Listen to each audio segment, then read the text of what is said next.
Bless you. Hello, everybody. Welcome to another episode of Not Near Mint. Yes, we're live, and no, we do not use AI, and no, you're not going to be getting ads while watching this, nor will you be seeing or hearing of ads whatsoever on any of our episodes when we do a live show, because we just want to get you the information.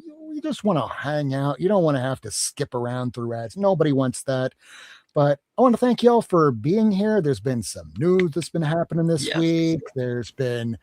Well, we're going to be talking about a very interesting subject tonight. DCU variants. We're going to be talking about Marvel price variants. And we're talking about the ones from the 1970s where they were testing new markets. And again, in the 1990s, where on the newsstands, they were putting out $1.99 issues. And then they started changing it to more like $2.49, $2.99. Ones that were regional, things that not a lot of people know about. And I'll even put a graphic on the screen right now just so that, you know, we don't want to say, wait until the end of the show so that we can show you something. We're just going to show it to you right now. This list right here was procured by Kingdom of Nerds. We just finished up being on his show, Kevin and I. These are Marvel price variants, the $2.29 and $2.49 price variants. And they only ran on a few issues. So if you're looking for these ones here, Bruce is going to be showing them a little bit later in the show.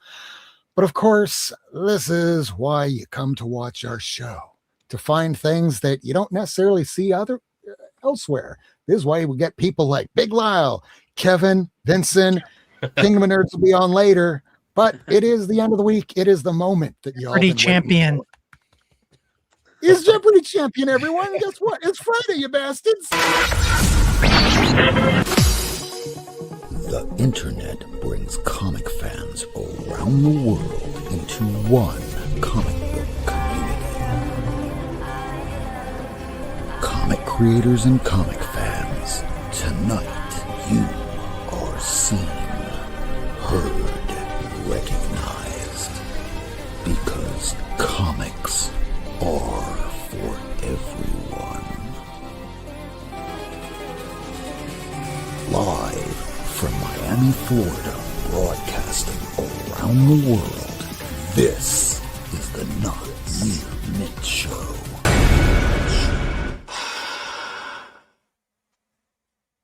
All right, so we're joined now by Kingdom of Nerds. Hey, Bruce. There he is. Right here. Over here. Over there. Somewhere. Over here. So what happened on Jeopardy just before we came on live here? Tell the audience what happened just so everyone can be caught up if they weren't watching your show. Rob totally embarrassed himself, and Kevin totally destroyed everyone. Bye, Rob. Rob left. He was too ashamed. He had like negative 2,900 or something. To be fair to Rob, I did negative 1,200. Thank you. I did terribly. I did terribly as well, but not that bad. Wow, Rob did way worse than me. Well, last week's Jeopardy winner, he won by default because everybody zeroed out. I'll do it. Your Jeopardy threw me because I was expecting it to be comic book Jeopardy, and then I'm like, oh wait, I have to think like I do normally. I wanted to be different from everyone else that does Jeopardy, that does comic book stuff. Oh, two verb saved me. Yes, sure. that two verb category. Well, Rob's never coming back, so Kevin, you're head of the show. I just want to thank all the people that have decided to come out here to watch our show live, as well as those that are replay viewers, just showing some of your comments here in the chat. I want to say hi to Mama Bear Doll, Doc's Comics, and Vincent, and all the people that are here, Silver Origins. Let's see, Rob St. 007, and Jeff. Jeff did a pretty damn good job as a champ for a very long time, but guess who won tonight? This guy. Dun, dun, dun, dun. That guy. It won't last. Don't worry. They'll get Lady on next week, and she'll stomp a mud hole in me, and it'll be all over. Oh, Kevin, I like that 9.2 cap that you have in your background this week. The what? The 9.2 cap with Hulk in your background. Ooh. It's beautiful. Oh, yes, that's a nice one, yeah. Yeah. Mine's I not try to slab. switch it up every week. I'll run out eventually, but yeah. So we never want to be accused of not getting right to the books, because some places they just talk and talk and talk and talk and talk. We're going to be showing some books right away. Oh, So, you mean that show? Kingdom of Nerds, I know that you've been collecting DCU variants for a very long time now. Real quick, I'm going to just do this. I'm going to spotlight myself for just a moment. Hopefully you won't get any plumber's crack going on here, because nobody needs to do that. We don't care. We're all friends. Ooh, here. what's that? Are those dad jeans? Oh, Look at yeah. that crack. Hey, Look at Yes. that pen. is Damn, an entire Dad. box of DCU variants, and these have mostly been given to me by Lady Fantastic, from Tacoma Comics, from even Barbarian Kung Fu, and just recently Bruce. But if you think this is a lot of DCU variants, just wait until you find out about Kingdom of Nerds. Hey, if y'all show all of them, I'm fighting you. I don't care. No, we're not showing all of them. We're not trying to go Oh. 3 hours tonight. No. I brought one. So That's much like last brought episode, one. we did 5 and 5. I pulled 5 DC Universe variants and a few others, Yeah. because we're not just talking about DCU variants. We're talking about a few different things. Yeah. And with DCU variants, there are common books, and then there are the really hard to find motherfuckers that you're just not finding. No. We're going to try showing a few of those kind of books today. Mark Jeweler variants, diamond inserts, Ooh. what have you. So who would like to go first showing a few books? You pick. You're the boss.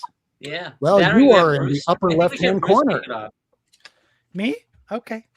There you go, the Jeopardy champion. That's Jeopardy champion goes first. I stole your little phrase. It's my subtitle there.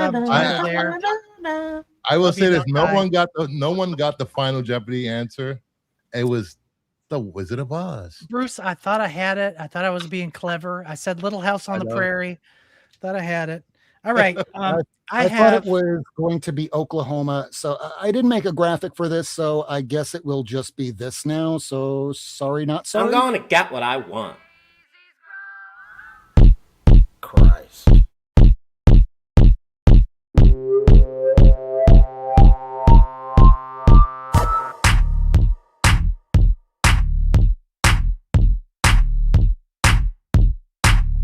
Comic books.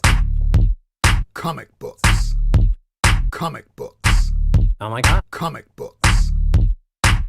Let's get some. Comic books. Let's get some. Comic books. Let's get some. Comic books. Let's get some. Comic books. too much, brother. Too much. I Those boots were love made that. for walking. I'm gonna make one, and I'm gonna upload it on the StreamYard just to see how I can do. All right, I have one 30-cent variant. That's it. I have And 0. So you have one more than I do.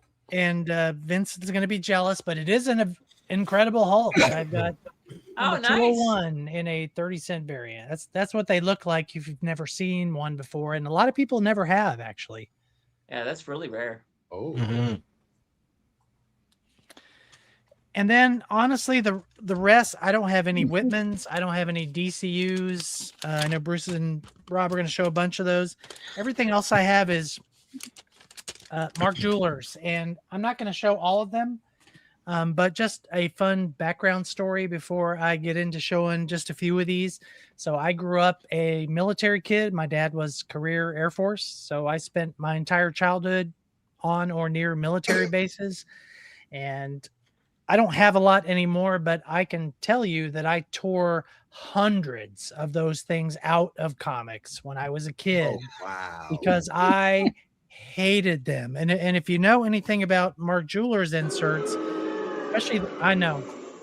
especially the early ones, they're Nice. this harder, thicker kind of Yeah. cardstock consistency, Yeah. and they just make the comic feel sort of weird. It doesn't feel right. It's heavier and it's stiffer. And so as an angry 10-year-old, I would see these in all the comics because I bought all my stuff on a military base. So they all have this, all the Marvels anyway. And I would tear them out. Who knows? Hundreds of them. And that was the only way that Mark Jewelers were sold, right? Was the military bases? On or near military bases. Yeah. So the idea is you get these single soldiers who have met their potential brides, essentially to buy engagement and wedding rings in the inserts comic books. So you see a lot of wedding rings and engagement rings, and you see a lot of military kind of class ring style rings on them. And usually you can find them right at the top of the book, just looking for that blue line going up and down, or just the weight of the book just feels heavier. I don't know how you can see that. They feel heavier. Yeah. They're just heavier. That's how I can, when I buy and encounter a Mark Jewelers randomly, that's how I can tell. It's just like, this is heavier than a normal book. Or if you look at it on the edge, you notice that it's a little thicker. Now, a little later, getting into the late 80s, early 90s, they started using thinner paper, so it was harder to detect. But the ones in the 70s are definitely heavier. And just this is a Conan number 43, if you're curious. Oh, very nice. Yeah. And then I'm just going to show you a couple more, and then I'll kind of flip through the rest that I have. I've got Avengers number 119, which is also a Mark Jewelers, and this is a black one here. I think this is the oldest Mark Jewelers I have. It's a 20 center. Most of them are 25, 30 centers, and then later into that.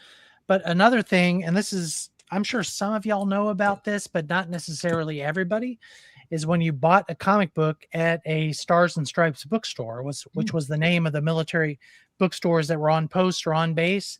They also would put a little, I don't know if you can see this or not, but a little star stamp on the cover.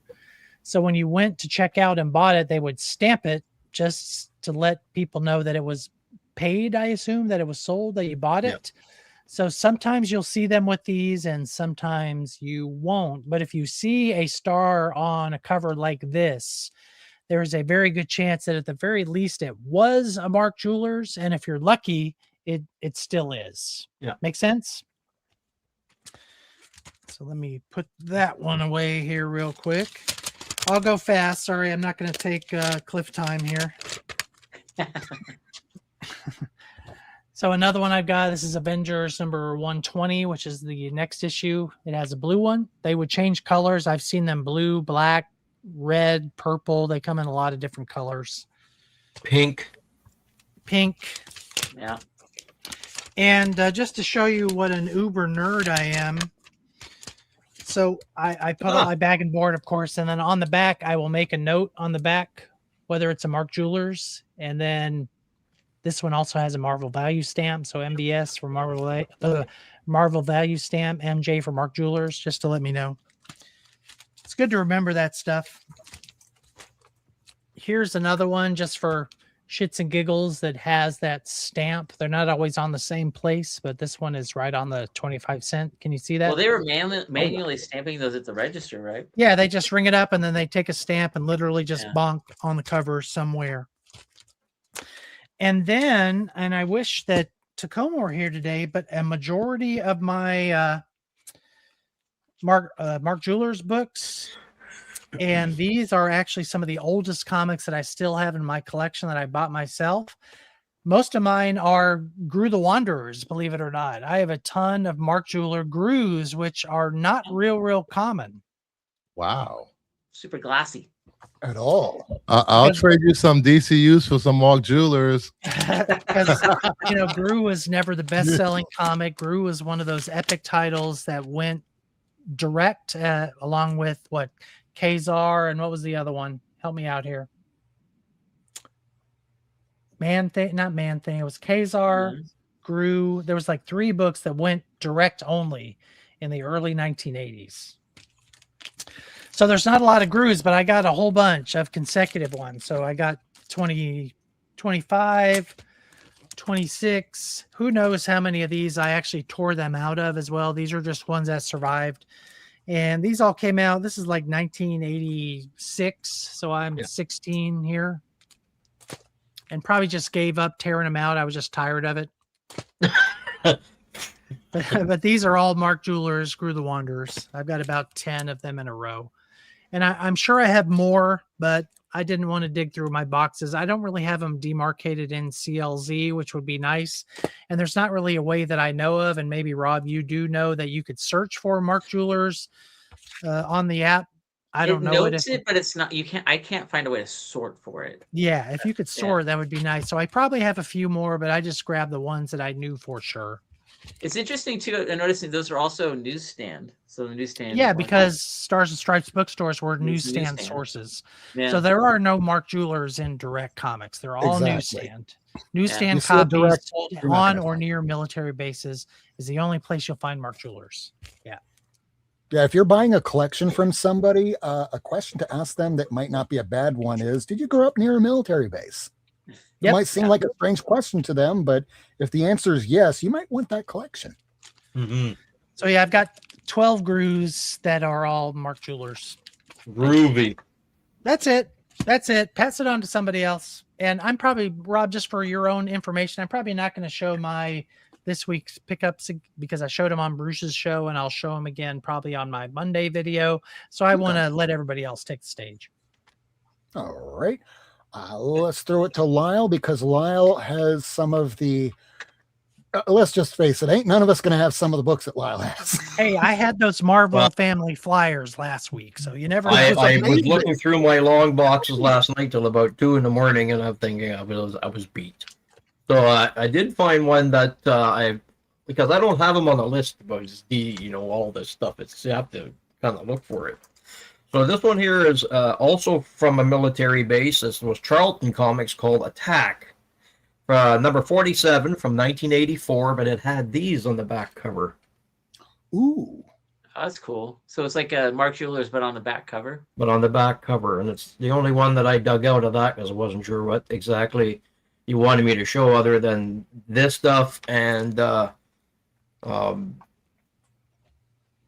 DCU one. I know I have a bunch, but the only one I was able to find, when I got like 300 log boxes, it's not like it's like that's all. That's all. I thought you were a true collector. 12 hours, If you need help looking for your long boxes, I will volunteer. Oh, I would be happy to do that. Just come to Vancouver, and I would be in bliss just sitting in your room, sitting in your house, just going through your shit. That would be pure pleasure for me. It's great to do that when it's 45 below zero. You look outside, you go, hell no. Or when it's 115 like it is down here. Yeah.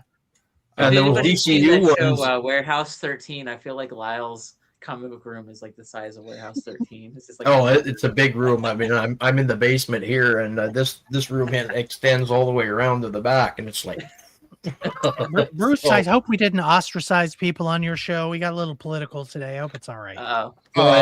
No, my audience is used to it. Lady's been on there multiple times. Okay. So I did dig out like one of the DCU variant logos is from this one's called The Final Night. Nice. Number 1. Right. There really is a cottage industry for those, isn't there? I mean, I know Bruce likes them a lot, but they are pretty highly. I don't know very much about them. I don't find them very often up here. After, right? Don't find them very often up here. Well, and what do they? Y'all can answer that. What is it like a multiple of what a normal comic would go for, or what people pay for those? It depends. I've seen them. Some can go for $3-4. I've seen some go for as high as close to $2K raw. Wow. Yeah. So what is that? As someone who doesn't have any of those, what is that denoting? What is it a direct copy variant? It was made it was especially made for department stores like Toys R Us, Kmart. Right. So they would good to know. Yeah, I gas stations. Yeah. Drugstores. That's where I found. I don't know. It's using a barcode, right? Yeah, it doesn't have a barcode. Yeah, I'm like Vinson. I know nothing about the DC. And it's weird because some of them were, I guess you can call B or C variants, and others may have been 3rd, 4th, 5th printings. Interesting. And the later it goes towards 97, the less there are. The Final Light one came out November 96. I think there's only one book from 97 that came out was a DCU. I think one. Right. And this one here in '96 in Canada, we paid $2.75 for it, where it was $1.95 US. So that one.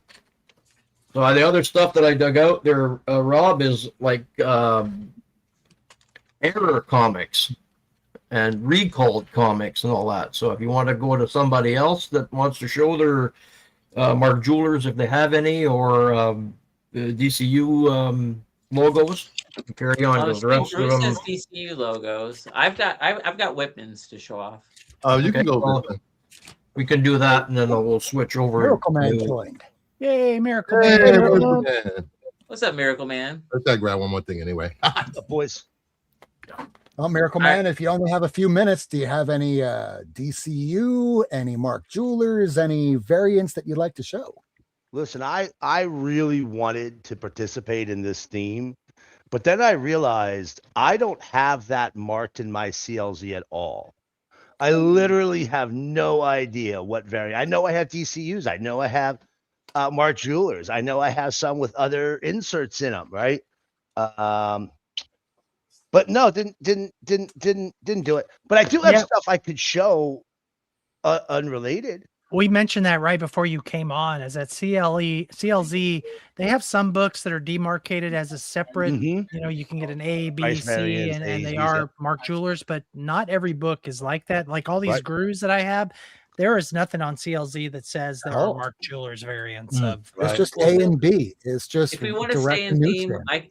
I can show Whitman's, and then Bruce can show some DCUs, and then we can pivot to just anything like Lyle. Yeah, because I'm not going to show anything in this week's pickup, so we'll have plenty of time for that. Yeah, and I have rare a stuff, stack of rare coin stuff here that's 3 New York Maybe we City put phone it books down. thick. I could show that. yeah, we can pivot off the variants after we finish showing them. I can go next. That's fine.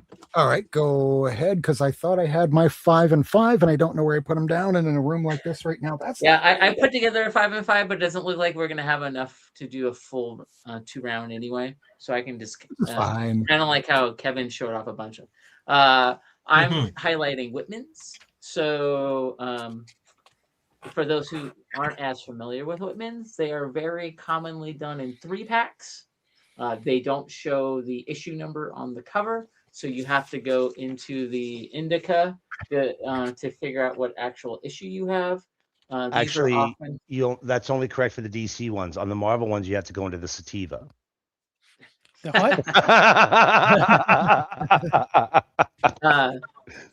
So they're sold in 3-packs. You as a kid, you'd see they were back to back to each other, so you kind of had to figure out which one you had. You would often try to slide it to the side to see what the third issue was. It wasn't always all the same title, but they were usually grouped by like title. And then they were grouped by Marvel or DC. So Whitman books were distributed by Western Publishing because Western Publishing had a contract, or sorry, they didn't have LCS distribution. They distributed to non-newsstands, and that was their way to know you could not return this book for credit because newsstands got credit back, but the Woolworth store or your local, because they were like this, 7-Eleven didn't in the bags. Mm-hmm. Yeah, and and because of that, you get it doesn't have a barcode because it was in a really thin plastic that had the barcode on it. So I've got some Superboys here. This is Superboy. I also, like Kevin, I write it on the board. This is Superboy 251 from 1979. Cool book. Let me see your demarcation on the board. I'm curious what you write.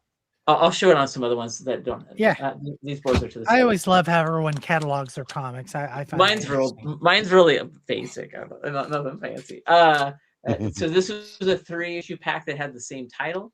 To answer your question, I just put the issue number real quick on there. Like it's because it doesn't have that way I just know the issue real quick when I'm filing. Do you it not away. write Whitman on the back just because you can tell it's a Whitman from looking at it? Yeah, at you the can front? tell it's a Whitman from the front, so Okay. I don't have to get like super fancy with it. But here's another 3-pack. Is some Supermans. Issue 337. This one came with an Action Comics, but I don't have it in front of me. Issue 495. So this thing went out for a while. I mean, I started those off with some 30 centers, and I also wanted to note the Whitman ones were really inconsistent. You never know what it's going to be. So this is a Whitman that had just a straight up black border around Whitman for some reason, and then it says Whitman like in black. I don't know, but this is one of my favorite stories. And when I Supermobile, I highlighted it this week on my Top Shelf Friday. I just love this story. So great, Jose Luis Garcia Lopez for the covers, but Kurt Swan on the interiors. Real quick, I want to highlight, and the reason why I love Whitman so much is these ones I'm about to show next. I've shown these on the show a couple months ago. Issue 335 of Superman, and then 496 and 497. These are all from 1979, and the reason why I love these so much is these were the very first comics that I ever got. Oh, that's these great. are the original copies. 1979. There was this little movie called Superman that came out with Christopher Reeve. I would not stop harassing my mom. Never heard of it. Yeah, right. And this is really the start of my comic book collecting. I read them a million times each. They smell so good. And then real quick, is anyone weird like me and just sniffs their comic? The Oh yeah, definitely. all the time. Definitely. If we're talking about variants, I want to talk about the very first DC variant. Ooh, go right ahead. Did anybody know? Anybody know? Oh, I've I never forgot. seen one. I was going to pull that, Vincent. I'm glad you did. I totally forgot. Yeah. Show it. Superman Comics logo. DC Comics, never heard of you. This is Superman Comics. This is Justice League issue number 3, 1987. I had Kevin McGuire sign it, and he goes, You're getting a banger alert. And then at the other end of the banger alert, I want you to tell the people why you're getting a banger alert. Warning, warning, warning, warning. Banger alert, banger alert. So this is a newsstand, and in 1987, there was no such thing as variant covers yet. There are technically a few variant covers. They were just called that yet. See. I got Kevin McGuire's signature. I got mine signed at Heroes Con, by Kevin McGuire. I told y'all before the show that he was the one guy I wanted to see the most, and this is the book I picked to get signed. Yeah. Oh, excellent. It's a great book. July 87 is the date on the book. DC's like, hey, we want to you know what? Our books have gotten a little too sophisticated for your average newsstand, and we want to do original covers just for the newsstand and see if it'll sell more. And so they did this for Firestorm. I don't remember the issue number off the top of my head. 61. 61, yeah. The same month is Firestorm and Justice League. Guys, I'm going to be honest with you. I didn't know until like 10 years later that this wasn't the regular cover because I bought it off the newsstand. Yeah, why would you? Oh my God, I hate you so goddamn much. I hate you. Why would you? I You go hate to the you, store Vincent. And that's the one that's there, and you buy it. Bought it for 75 cents. I was grabbing the title every month. I had no idea this wasn't the regular issue. I think there's like 5,000 of those that were ever produced. Yeah. And by Justice League standards, that's nothing. Nothing. That's nothing. This is a very rare issue. And Kevin, I don't know if he did this to you, Kevin, but Kevin McGuire was really funny because he paused and he looked at me. He's like, "Are you sure you want me to sign this? This is actually kind of worth a little bit of money." I was like, it was worth 75 cents to me, and I read it over and over, sir. And he's like, "Okay." He didn't say anything to me, and you know me, I try to pick something. Now, a lot of my JLA, so my DeMatteis JLA stuff, I got rid of because I got it in an omnibus edition. So I got rid of all the floppies. So I didn't have a ton of McGuire stuff to sign. And I'm sure he signs plenty of number ones. So I picked this one because I'm sure he doesn't see it quite as much as other things.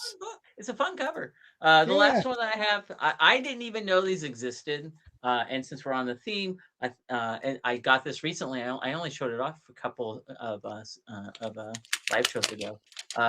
I don't know the distribution for how it's different, but Whitman did oversizes. So they did. Yes, that's cool. So this is a Whitman oversize. I have no idea if it still was sold at Kmart's and Sears like the other ones were. Probably.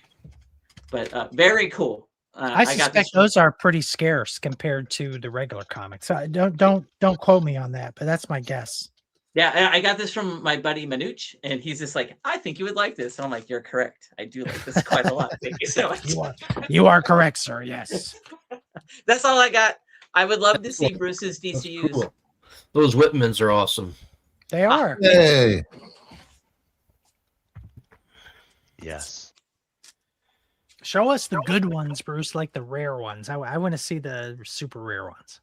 Yeah. I don't know if I have any. Also, somebody kicked Vincent and Kevin in the dick. Or at the very least, inform us and your beloved audience Okay, what the most high in demand ones are. The most high in demand ones are. Let me see. There's. I'm on the spot. Sorry. Flash 100, the cover A. What else? Aquaman number 2, 4. What year was it? Were these? The first one was in 89, Okay. then 93 to 97. Gotcha. Aquaman 2, 4, 9. Catwoman 17 or 16? 16. Catwoman 16. There's a whole bunch of them. But mainly they came in things like this. They came in the sealed 2-packs. They came in these.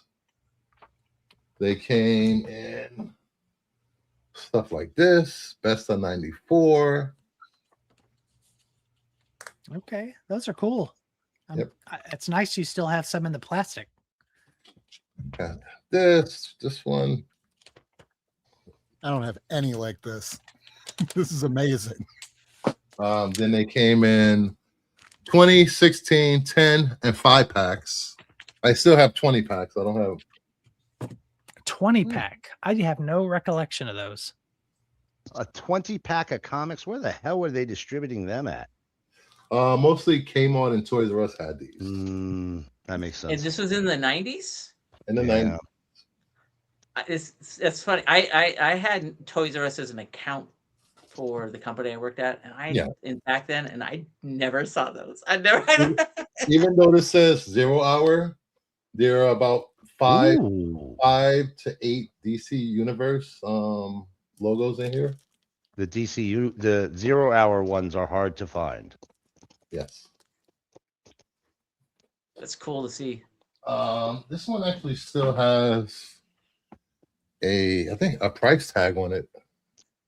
$8.99. Damn. For I'll buy it. So, Is that what you want for that, Bruce? I'll buy it for $8.99.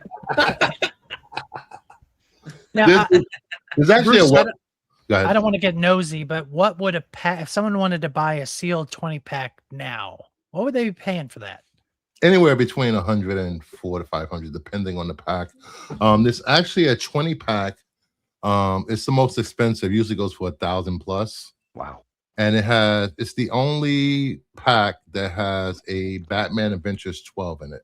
That makes sense. Okay. Yeah, there's no DCUs in that pack. It just has that Batman Adventures 12 in it. Awesome. So somebody would pay like $5 to $10 for those packs and got a Batman Adventures 12. Wow. A lot of people keep them sealed. I would. oh yeah, sure. All right. Let's show some. I forgot about the show. Did I really make a finals? Yes, we did. So did I. What? Way to go. Congratulations. Nice. Yay. Are you saying can Rob and I go on the reject finals, like your worst players, kind of a thing? Batman and Robin is number 7. DC Universe 9/8. And to get these in 9/8, it's like it's hard, very hard, because they've been stuck in those packs for decades. And nobody thought anything of these 90s books. It's been for decades. 90s books are worthless. 90s books are worthless. Not anymore. It's 30 years ago. And especially these Batman and Robin and Batman adventure books, and nobody cared about these books. Well, they're Nobody kids' cared about books. them then, but now everyone's looking back at them. Yep. Yeah. And then they did one DC Universe on a trade paperback, which was it's not my favorite trade paperback for obvious reasons. Screw you, Dean Cain. Lois and Clark, The New Adventures of Superman. That's a trade. It's a trade. I've also never seen a CGC clamshell on a trade, so it's not my thing. So I was like, oh wow. And it around as the DC Universe. Hey, at least one of the people on the cover isn't a total jerk. I know. Yeah. So, 50-50. and someone had a 9/6 signed by both actors of a DC Universe. I should have grabbed it. It went for $1,000. Yeah, this is Should you have grabbed it? That's a lot of money. That's a lot of money. The pretty thick trades. Case. The last issue of Batman Adventures Batman Adventures, number 36. One of the hardest ones to find, I think. Yes.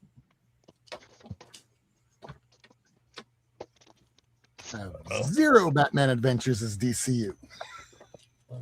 All right.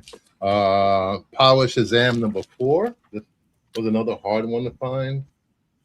Oh, is it? Yes. Oh, look at that. Rob's We both pulled it. Up Although there. yours are 9/8, mine, yeah. I love that cover so much, and I have the original of that, the WoW comics that comes from, number 39. I think it's beautiful. A little Adam Hughes goodness, Legionnaire 16. Oh, that's the title card for this session. Yeah. This, Hey. And I'll show one more before. Actually, I'll do this. Besides DC Universe, I was actually collecting DC combo variants. Those were seal packs, and they came with a regular copy, and it came with a copy that contained the digital code, so you could download the digital copy. And those are hard to find. I have Justice League 31, and it says right there, digital copy inside, and then they will notate combo pack edition. It cost $1 more than the regular. Yep. Oh, that's And interesting. now these are very hard to find, harder to find than some newsstands from the same era. What year is that? 2014. Okay. DC stopped doing these in 2015 and stopped doing newsstands in 2016. So, See all the information you're getting tonight. and that's my little show and tell for now. Very That's nice. fun. All right, I pulled a few things. I guess I don't need to double up now. Let's try and make sure. I was do pulling a this few right here, things 'cause watching Bruce my show off his stream- books. I mean, I got a whole stack of like things I've gotten over the last week or so. That's not the thing I was pulling. Well, that's what we're going to be step doing back. right This after is this. for These are kids. just the ones I pulled. Here's the second print. So second prints for the longest time have just been, I'll just pass on it because it's the second print and you just put it aside. But then we started realizing that these later printings had a much lower print run, such as this they one do. that actually had Kamala on the cover, which turned out to be her very first appearance. The day this came out, I picked this up and went, oh, that's nice. And I put it back. Then I went through the period of time where we saw during the pandemic that the thing rose from a 9/8. hearing an echo. It rose to about $5,000 in a 9.8. It's not that anymore because, well, it's no longer pandemic prices. But I think I paid about $350 for this, and I could have had it on day one for cover price. Now we know better, much like those DC Connect, like the Marvel previews. Even some of those are going for money now, so I don't just throw them away or mark it up because you never know. There's another one of those second prints that came out years ago. People didn't think anything of this. They just went, oh, another second print is a cool cover by Jim Lee, but I don't do second prints. And now people are paying upwards of 150, 200 or more. And a lot of these Now- second prints now, they're doing like the splash page reveal is now the cover. And That I those- preferred them doing. Yeah, those are getting a lot Especially of if it's a traction. first appearance. If Yeah. you have a first appearance and he or she's on the last page, yes, put that on the second or third print cover. That's the kind of things that us collectors want. Then there was periods of time like when Spider-Man came out. It was a huge hit, and they started talking to Walmart and exclusively put this second print out through Walmart. A lot of them were destroyed because if they didn't sell it, there was really no return policy. So they would just either sat there or they got, Tossed. What's the value on Now that they're one? worth money. Now that one goes for about anywhere between 200 to 500, depending on the day. We just saw this, so you don't need to see this again. Good one. I have that one. We just Just saw couldn't this. find We don't Very need to nice. see that again. You saw I it mean, on the preview. Can. So if you're collecting a lot of these DCU variants, Bruce told me something that's very good to keep in the back of your head. What is You that? want to get first appearances if you can. This is the first appearance of Impulse. He was going to become the next Flash, and DC just threw it all away. I don't know. He was supposed to be like the next Barry Allen, the next Wally West. It just didn't quite happen for him. So this goes for a lot more than the average ones, but the ones to be looking for, not always necessarily the first appearances. They're going to be the ones that are later on that were coming out from the DCU variants, plus ones that aren't Batman or Superman. We're talking Aztec, Guy Gardner, things that you're not necessarily looking for is the cigarette books. Like here's another one. But I hear there's a later issue that's even harder to find, like that Flash number 100, the variant. This is another one that I got from Bruce in one of his claim sales. A little more difficult to find. Oh, that's got to be a hard one. Yeah. First Yeah, appearance. and then- it is. And for those that don't know, who created Carmen Sandiego?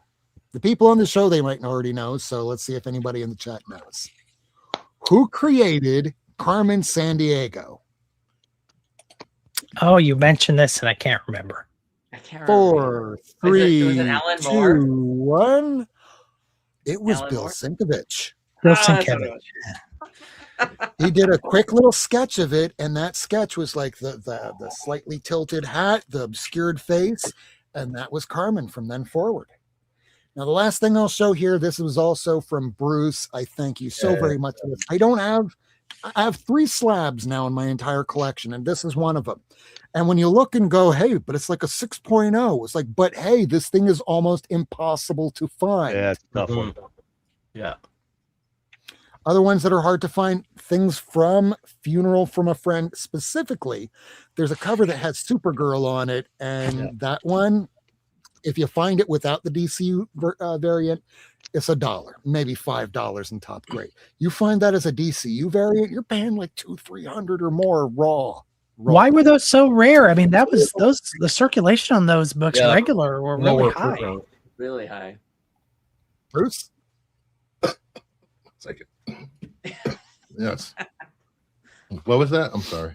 I said, why the Funeral for a Friend books? I mean, the circulation numbers on those books are really high. I mean, I'm curious why those are so expensive with the DCU variants. They get like a 500,000 copies. Why does it matter if it has that little logo slapped on it? Because there's a fraction of those compared to the regular circulated comics. I'd say maybe 1-2% were probably DC Universe, and the only way you can get them were inside a a Funeral for a Friend pack or a 2-packs like I showed earlier. Yeah, they're harder to find, like Action Comics 686, Adventures of Superman 499. There's quite a few that are just ghost books that go for like $500 to $1,000. Yeah, and that is part of that reason that those are so rare is because that is smack dab in the middle of the time where we as collectors avoided later printings. It was either first print or nothing, right? That's a so good who got those packs? Kids. Kids got those packs. And nobody knew at the time what those were. They didn't give a shit, probably. No, they didn't care. Never paid attention to it. The destruction rate on those was exceptionally high because it wasn't collectors buying those. It was readers. It was somebody who just got a pack because they missed a certain issue or whatever, and that's it. And because remember, those back issue, the Death of Superman, were going for money immediately after. You know, they were getting all the suckers on the first prints who didn't buy them when they came out. And now, you know, I think we all know you can walk into your average LCS that was open during that time and just be thumbing your way through dozens, if not hundreds, of copies of Funeral for a Friend. You know, and there's also the books that led up to the Death of Superman, the Justice League, League 69, and all those books. Those are pretty expensive also. Well, Bruce, there was something else that we were talking about earlier in the week with Marvel variants from the 90s, and I'm going to put the graphic back up on the screen. These are the ones from October of 99 to February of 2000, and Bruce, I think you have a couple. I don't know if you have them ready with you. Yeah, I'm ready. Here we go. So I'll put them on the screen, and then we'll shift on over to showing books. Okay. Apparently, Marvel pulled a fast one in the 1999 to 2000, where they were testing price variants across certain regions of the United States. There were 2 price variants, $229 and $249. It was, I believe it was what? Well, how many is there? 1, 2, 3, 4, 5, 6, 7, 8, 9, 10, 11, 12, 15, 18 issues that had these $229 and $249. Some of them actually had both $249 and $229. And everybody was usually getting $1.99. Is that what it was? Yes, $1.99, or some of them were $2.99 at the time. Okay. I was at my LCS last weekend, and I just grabbed all of their newsstand X-Men books from the late 90s to 2000s, and I was scanning to CLZ, and it said $249 price variant. I was like, how's a $249 price variant? So I went in and looked, and that list came up, and CLZ, and there's even a lot of them don't have pictures of them or haven't sold on eBay, and God knows when. And you saw on eBay that there were a couple that were listed saying this is the HTF, hard to find, $200. Yes. And there was I think it was a 9.8 of X-Men 96 that the last sold price last year was close to $500 and a 9.8. So I was able to grab some of these. These were 40% off, whatever cover was in the boxes, back issue bins. X-Men 96, as you can see, $249 newsstand. Yeah. X-Men 93, $249. Do they list them the issues available on CLZ? No, unfortunately, I tried typing in $249, and it just came up with the ones I had. Okay, because I'm sure I have some. X-Men 95. Yeah, if you didn't choose the option for $249 price variant in CLZ, it's sometimes defaulted to regular newsstand. Okay. So I was able to find 3, and the next time I go to O'Connor, we'll be looking for these. Oh yeah, for sure. Yeah, worthwhile. So. You're a good man. Yeah. And since I'm up, I'll show you the rest of my DCUs. Animaniacs number 9. That's a fun Same. cover. I like that. Little Pulp Fiction homage. Yeah, a little Pulp Fiction homage. Makes me want to go grab that She-Hulk cover from Hulk. And Superboy #9, the first appearance of King Shark. Ooh, that's a good one to have. That's fun. I like that. All right, and that's my DC variants for tonight. Ta-da! Oh, Bruce, we're getting the question, where can you find that chart? I'm going to put it on the screen one more time. So if you want to go ahead and take a photograph of that, please go ahead and do so. But otherwise, do you happen to know where they can find it? It's on CGC's bulletin board. Mm-hmm. You can find it there. You can find the DCU, the list of DCUs there also.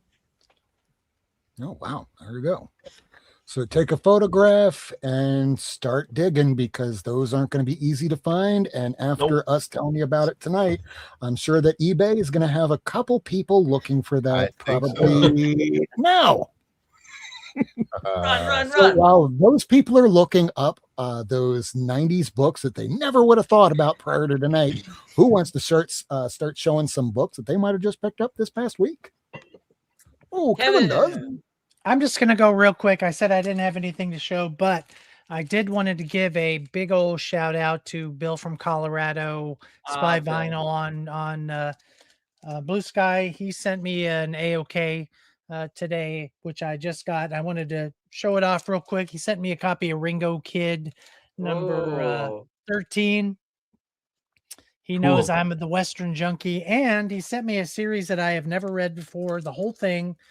Some of y'all maybe have. It's Ain't No yeah, Grave. that is a good series. Yeah. Yeah. So he knows I'm a Western junkie. I've never read this. He sent me all 5. So written by Scotty Young, if I remember correctly. So I'm going to grind through all this and hopefully I like it. So a big public shout out to Bill, Spy Vinyl. Thank you very much. I do appreciate it. That's I read it. It's good. And moreover, I kind of like Scotty more as a writer than an artist. And he's a great artist. Well, he's got a very niche style for his art, so it doesn't work for everything. And I love his art.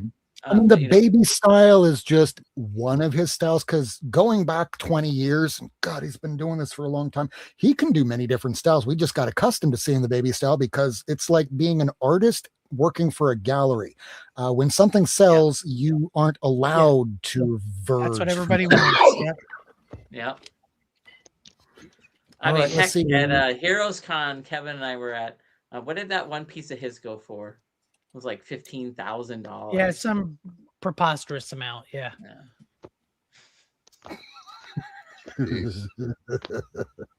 All right, let's see. Lyle, would you like to go next? Well, I was going to show you that I may have shown it already, but I don't remember. So my wife had purchased this price guide not long ago, the thick one, right? And I just like to look through it. So anyway, I was looking for something, and I couldn't figure out what the hell I said. I couldn't find it. So I was looking around, and I looked at it, and on one page it says page 352, and the other page says 385. So I have a binary error price guide. Awesome. Awesome. The bloody thing. I'm thinking, how come it's not in here? So I've got some missing pages in this price guide. Bet you they send you another one if you email them. Yeah, I did. I did get one. Big one, because you're old and have bad eyesight like I do, so you get the jumbo size one. The only reason that I wear these is because I can't see diddly squat up close. So you're showing some Whitmans earlier, but you didn't have them bagged, but I have one still in the bag. This was a Star Wars issue 10, 11, and 12. Those are the ones I'm most familiar with, the Star Wars. Right. Yeah. These were free for 99 cents. Oh, you saved 6 cents. Cool. A 35-cent cover is inside, right? I love that. I would love to have them still in the bag. I remember the reason why my mom bought those Superman books. She's like, well, okay, well, we're saving. Right. It wasn't 9 cents. I think it was like 12 cents or something. So what I dug out. I literally only have one bag like that. Cool. Yeah. I hang it on my wall. I love that. So what I did pull out was also some error comics and some comic books that have been recalled. And this one here was called the Batman and Robin, the Wonder The Boy Wonder number 10. This one was recalled because of a printing error. Mhm. Right, they had profanity in it towards Batgirl. They had a lot of the C words and the F words, and then when they went to recall it, they were going to darken the slurs, and it came back not dark enough that you could still see the words through the black bars. I remember I that. remember that issue. Right? That's So this I one, was reading it going, did he just call this Batgirl one here- a cunt? this was the corrected issue. They have the words inside that are really dark that you can't see them, but this one here isn't just a recalled issue. When I bought it, I didn't realize it was the recalled issue. So when I took it out, it has a double cover, Nice. front and back. Nice. That's cool. So I That- thought it was worth a That's few. tough. I don't know if it's worth anything more, but so It's another fun. book that was recalled in I think 1996. This was the recalled issue. This one here. Because when they came out with this, they sent a copy to Tom Cruise and he didn't like it because of a panel on page 3. It made him look too feminine. So they pulled the whole run, and then nothing's changed except in this issue on panel 2 and 3, they made him look more huskier and dark shadows around the eyes and whatnot. Because in the other one, it made him like he was very thin. He looked more feminine than male, and he didn't like it. So I got those, but then in my LCS they had, like I've had these the recalled ones for a long time, but they had the newsstand one in there, so I picked it up. The other ones were direct editions. Cool. Right. Is that a Liefeld cover? Yes. Looks like Liefeld. Yeah. So I brought He that. almost drew feet. So this other book I've had since 1991, and I'll put them side by side, but I'll just show them one at a time. This one's called The Spectacular Spider-Man Annual Number 11 from 1991, and it looks like this. But the comic book that was right behind it was this one. It's missing ink. Looks like you had it in the window. That looks like No, something- actually, it was actually one behind the other when I bought them, and this one was in one of those spinner racks. I'm like, what the hell's wrong with this comic book? And I was just looking at them, and I'd do the same thing. I'd get both of them. it was the weirdest thing. So I've had them for forever. So another thing I don't think many people are aware of, because I collect a lot of Charlton comics, or I have in the past. So I don't know if I can hold all 3 of them. So this one here first came out, called Fightin' Navy, number 121 from 1965. So just observe the cover. So this is what this cover looks like. This one's from 1965. And then Battlefield Action number 71 and World at War number 21 from 1980 and 81. They have the same covers. Yeah. Charlton did that quite a bit, didn't they? If I remember correctly. They This just was just a recolored different color. See, so they have that. And then this one. Oh, that one's got the same colors. Interesting. Yeah, it was the weirdest thing. I had bought them at a secondhand shop years ago, and I'm thinking, God, I've seen that cover somewhere before. There's 3 of them with the same cover. Okay, so the other one I have was also an error comic from November of 1969, where the O in the Iron Man is supposed to be red, not yellow. Yeah. Right here. Right.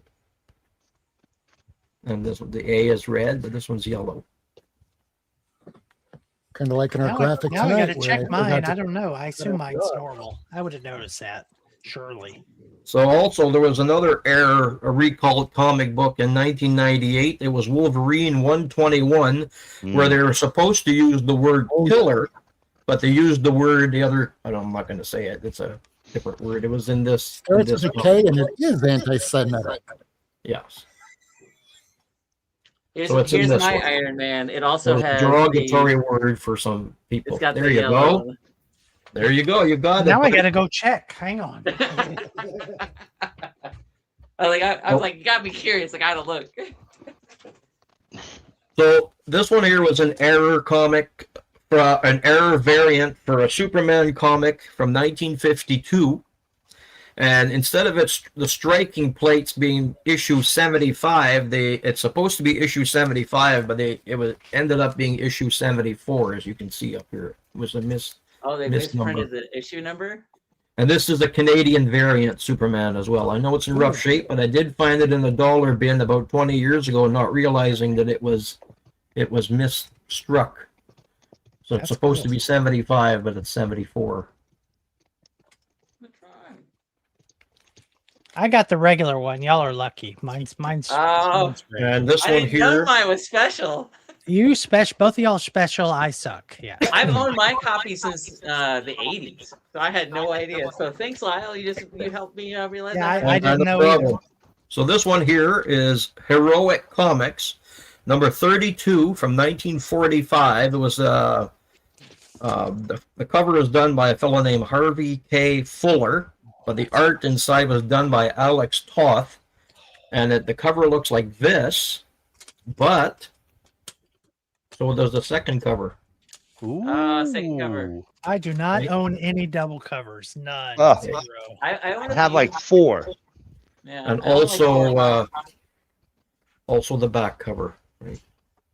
Cool. Those are awesome. I'd love to stumble upon one day. One day. Right. That's all I got for you tonight. Thought I'd show you that stuff. Okay, question. Are they all like this? Ooh. Oh, look at that. No, mine is Evan's regular. got a regular one. Maybe Oh. mine's the rare one. Yeah, there's the red one. They don't state how many were done, but it is an error variant. If you go to that site, Recalled Comics, it'll tell you Yeah. as an estimate of how many might be out there. Yeah, If that's three of you have like- the variant, the error, and I have the regular one. Maybe mine's the rare one. But yeah, maybe yours is the Yeah. rare one. Could be. I think that site also calls out like the Secret Wars #1 where Galactus Yeah, it does. is pink. And, Yeah. yeah, so there's was it Dazzler or was it Spider Woman #1's got some weird misprint issue with it too, where there's I think like it's Dazzler. There's even a Captain America that doesn't have the full red going. There's like a part red bar, part yellow bar. Yeah, I just remembered I have a variant here that was all the rage just like 2 weeks ago. Which, Oh, haha. Oh, Yes. I think So- you need to open it up and show everybody why that's a variant. Oh, Oh. put up the disclaimer there. I Put can- up the Why is disclaimer. why I is can this be a variant, discreet. Miracle Man? I can be discreet. So I don't know if you knew this. So I have a complete run of Savage Dragon. I'm very proud of it. It's Oh, a cool. very difficult series to put together. In fact, when I bought the that I needed, I posted it on the Bad Place. Hold on. There we go. I posted it on the Bad Place, and tagged Eric Larson, and even he responded back with, "Wow, that's not easy." So apparently, Eric Larson has been doing variants on the interior pages of his books as far back as issue 17. Right? Good versus evil, God devil book. Yes. Also, shenanigans. And by shenanigans,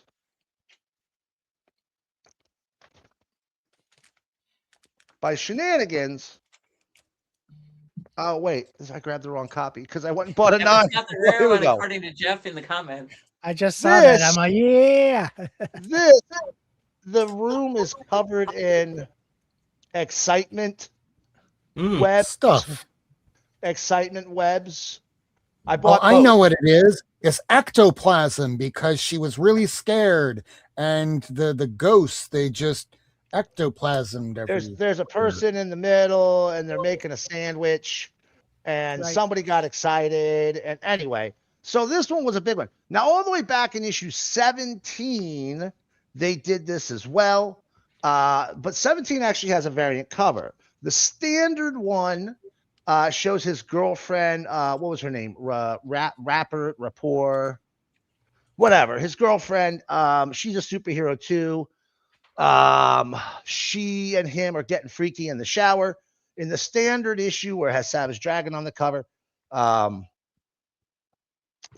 soap bubbles are strategically placed.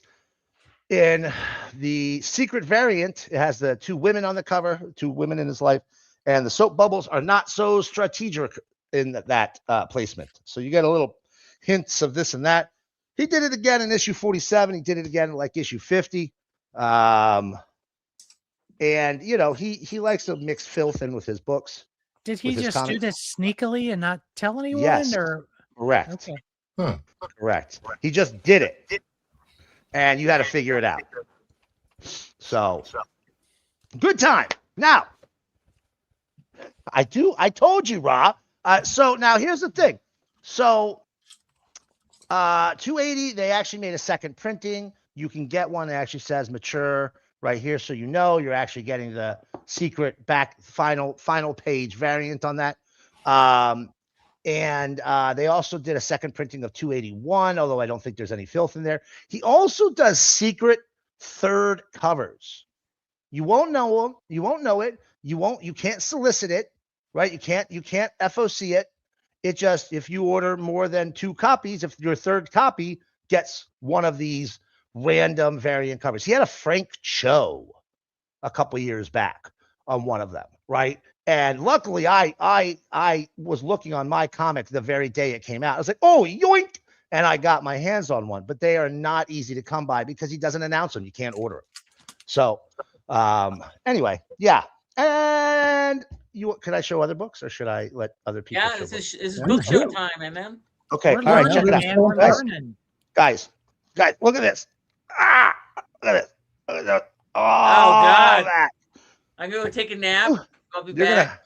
You're gonna want to put sunglasses on, Vincent. So we're gonna go least to most to least to most. First up, we got a beautiful ElfQuest number 8. That's not very risque at all. Here is a Deviant number 1, which was from Venus Comics. Venus Comics was an imprint of Antarctic Press. It did their more mature titles. Bondage Fairies, one of their most famous titles, was originally published by Venus until moving over to Eros. Then I got these. I've been so excited. I've been wanting to show them to you. Carnal Comics, owned by Steve Crompton. Steve Crompton, phenomenal adult comics of the 90s. He did this whole series called True Stories of Adult Film Stars and Porn Star Fantasies. These are very difficult to come by. In fact, if you look them up in CLZ, every single True Stories of Adult Film Stars is an issue 1. It's just an issue 1 for this lady, whichever lady. Sometimes they have just an illustrated cover. Sometimes they have an illustrated and a photo cover. Sometimes they have both, but both aren't listed in CLZ. You really got to dig to figure this stuff out. And then I got, check this out, another one. I don't know any of these actresses. This is way before my time. Kimberly Cups. It looks like they might have been down. And then I got, and I can't show you all of Nipples are Great covered. name, by the way. the limited edition photo cover of Rebecca Lord. There we go. That's one of the later ones. Pretty high-end photo there. Now, I love these books. Most of them are awful, but every once in a while you actually get a pretty decent story. Such is not the case here with Naughty Necropolis. The Naughty Necropolis was a 6-issue series. It's like a filthy Metropolis. And I mean Metropolis like the movie. Also a little splash of some pulp heroes and a whole lot of nakedness. A lot of nakedness in this one. But some unique, rather unique. I don't know if I can show that. Rather unique. I definitely can't show that. Some rather unique. Oh, Jesus Christ. Unique art. Here we have, God damn, I can't. Here we have Ramba number 4. Right? Oh, yes. Yeah. Ramba's phenomenal. This one actually ran 12 issues. I also have an issue 5. That's actually a good cover, though. I mean, that Issue 12 4. that's a good cover. Yeah. That's a Rama well had drawn cover. That cover is really good. guys. Look, I get it, right? It's you know, I can't show you any of these pages. But Miracle, Well, I here- mean, so many of those covers are done for one purpose and one purpose only. But that cover, sure, it's done for that purpose, but it's actually well composed. That's a good It's a cover. good cover. This artist actually knew what they were doing. Exactly. Interiors are great. It's great layouts. It's good art. You know, I can't show you most of the pages, but the pages I can show you, that one, apparently just that one. Pages I can show you, you'll see there's some solid art. There's some solid art in some of these books, and that's the way a lot of these are. There is solid art. You know, sometimes it's just to titillate. Like Return to Voodoo Island. Return to Voodoo Island. That's a book about a bisexual character named Colby. You don't see a whole lot of those in comics, so every time I see one of his books, I grab it. I don't know if you can tell, but he likes to get tied up. Here we have from Sexy Fruit, Valkyr, and you know, you get a little added bonus here on this one with the, you know, the little symbol of fucking evil right there. Now you can tell she's the bad guy. That's how you know she's kind of a bad guy. She's the hero. She's the protagonist, but she's not good. Eros is your mass is definitely the most adult publisher. It was a Fantagraphics imprint. They did these great little pinup books. That's Eye Candy 1, 2, and 3. He had a style. Don't know if it was mine. But, you know, in Eros, they did stuff like this, just pinup books, but they also did stories. Here's the Ocelot #2. Check that out. It's cool. Yeah, pretty dope. Actually, pretty dope. Here's another one. Last issue I needed is issue #1, Wally Wood's Sally Forth. This Which one means you have the Adam Hughes one. it takes a lot to put together a Sally Forth run. They are not easy books to come by. It's some of Wally Wood's best work. He was quite the horn dog, man. He really man. was. Yeah, he was. Yes. Now we're gonna get into less filthy. I lied. We went filthy into less filthy. Octavia Trilogy. Check this book out. Look at that. It's a extra thick. Octavia. This artist, I forget the name. He did a whole bunch of books. Did a lot for Amaral and Basement Comics. Right? They're actually really decent stories. A lot of sword and sorcery. There's a very Vampirella-ish costume, if you couldn't tell. That was what they were going for there, obviously, right? We also have, you know, like I said, Eros was your #1 publisher. Like here it made this, I think this was a 12 issue. This was a manga erotica. The first manga that came to America was the porn. It's always the porn, kids.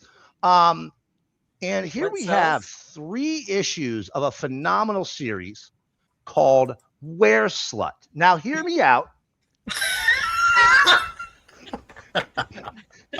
What? I don't like that. I like it. The name and then a mermaid. This does not. Oh, come on. Why? Look, I do like that you edited them. Thank you, MM.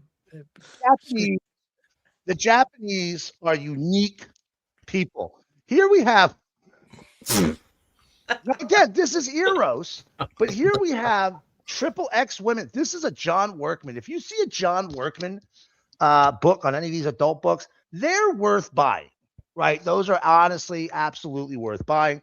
They're really good. Last but not least, I'm going to show you like 5-ish more books. Okay.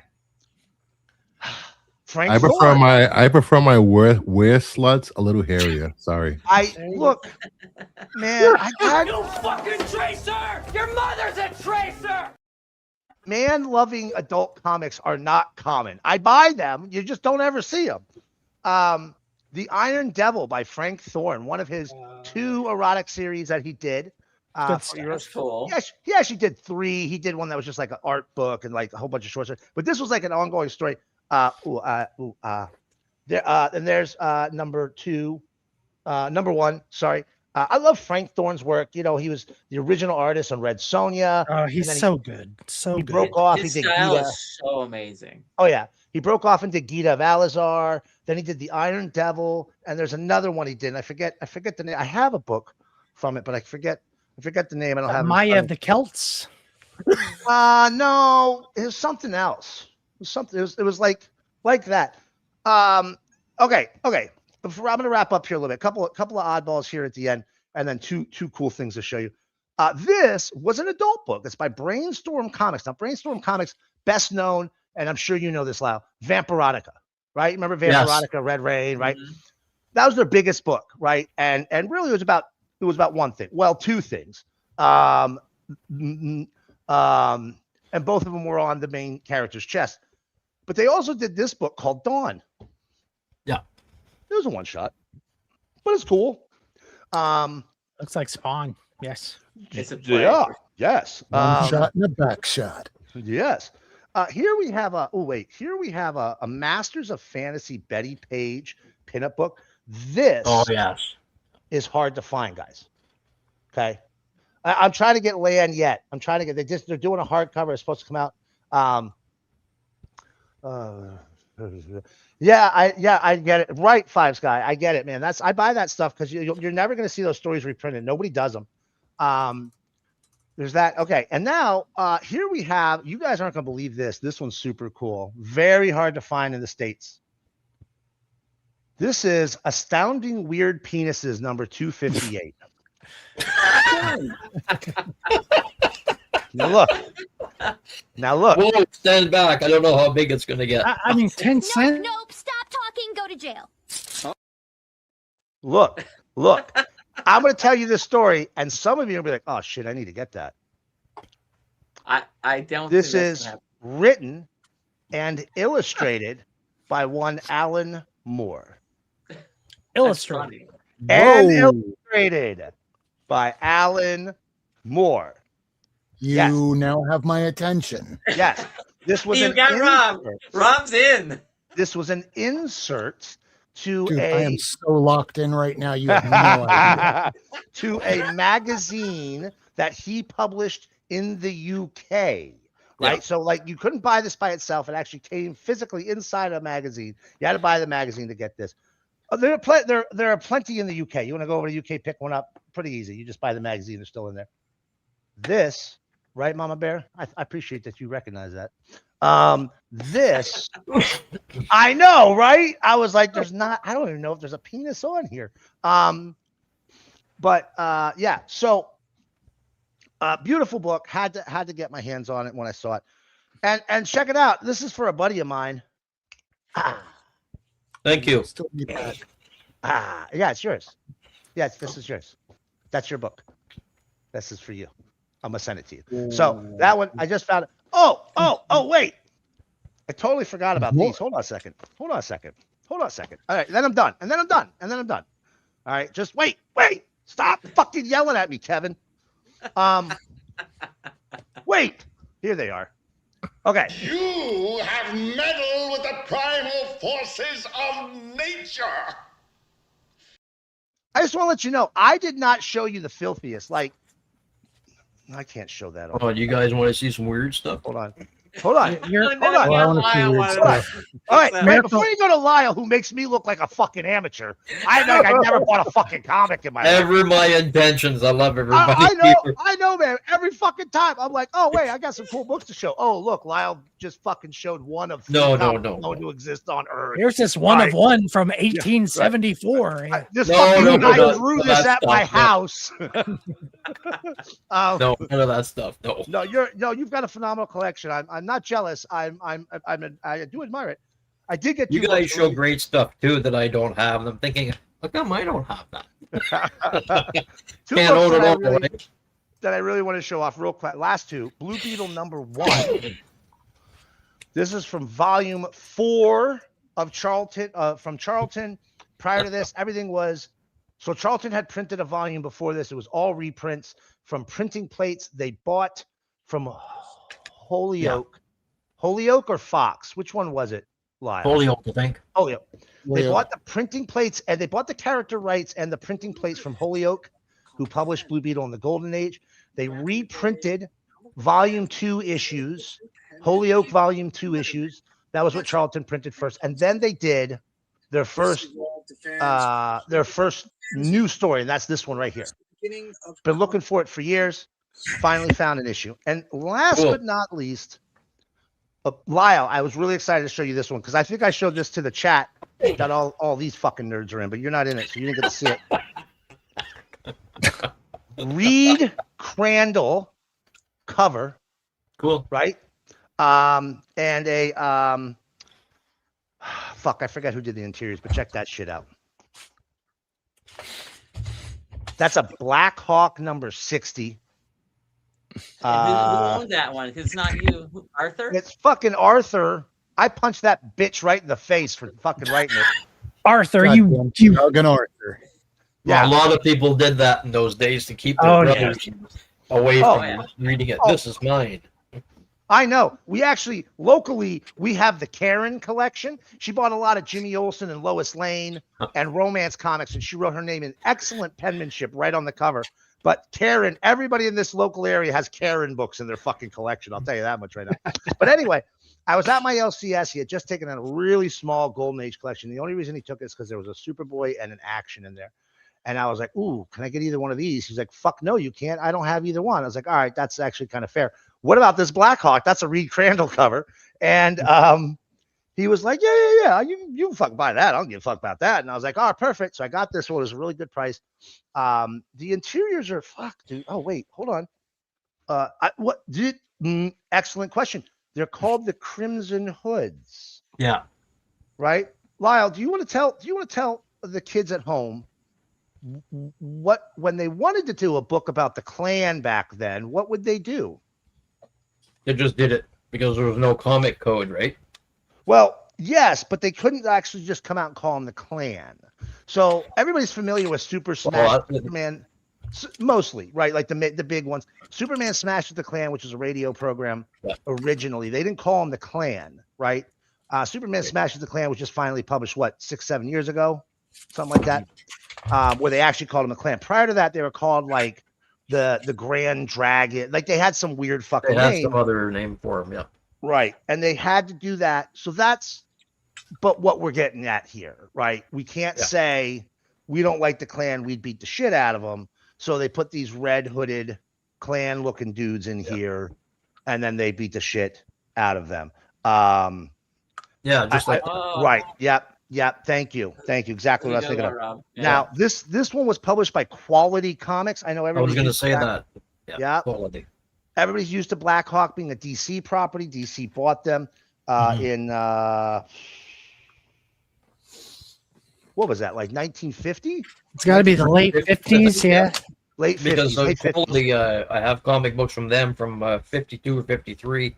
Yeah, this is January 53. Oh, interiors are done by Bill Ward. Oh yeah, nice. Well there you go. Yeah. Right, Bill Ward Interiors. So this one, I've been lucking out and I've been finding some really great Golden Age lately. Those comic books, the Black Hawks, are so underrated. Oh yeah. Oh yeah, they're so good. They're so beautiful. Yeah. Racist depictions of a character other than that part, yeah. But are good comics. Challengers of the Unknown had that problem too. A lot pretty racist. A lot of those books did. Okay, yeah. I'm done. I'm gonna shut the fuck up. You guys go next. All right, Ghost Rider is like that. The original Ghost Rider. Super racist.